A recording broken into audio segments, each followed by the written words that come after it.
We Are Made of Stories taps into the idea that we are kind of this compilation of all the experiences we've ever had, that we become the embodiment of those stories and we carry them with us wherever we go.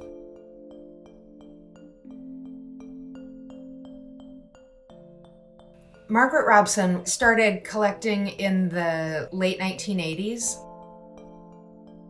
She became really fascinated with self-taught artists, especially. She became an advocate for preserving works, giving works to art museums, really share these stories in a way that would last and make a difference.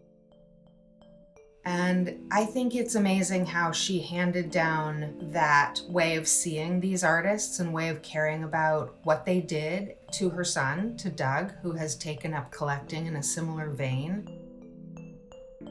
For me, the learning curve of becoming a collector certainly accelerated after my mother passed away, and she had a substantial collection that she hadn't given me any particular instructions on what she wanted done with it. I decided to place it with the Smithsonian. My family had roots in Washington, D.C., and I'd spent some of my childhood there. I love the idea that the Smithsonian is free and anyone can be exposed to great art. The Smithsonian also was a pioneer in collecting self-taught art and making it part of their permanent collection. All those things came together and it felt like the right place for the collection to live. I hope visitors come away with an understanding of the dignity that's in all people, but also the sense of fun and joy that a lot of these artists brought to their work. The artists in the exhibition, each one of them had an amazing story.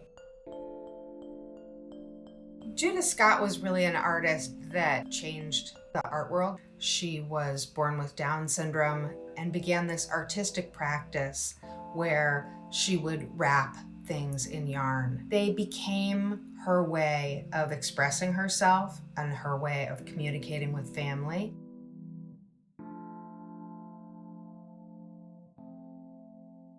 There's an artist in the exhibition that we know today only as the Philadelphia Wireman.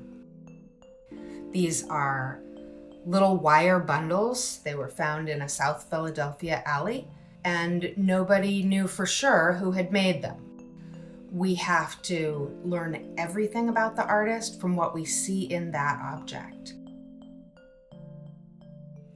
Nellie Mae Rowe is another incredibly interesting artist that you'll see in the exhibition. Black women, especially in the South, were not depicted in artworks in positive ways, so she decided that that was something she was going to make for herself. The artists in the exhibition worked independently, but collectively, the impact that they had was tremendous. They brought unique perspectives, and they really made people see things differently, understand art differently.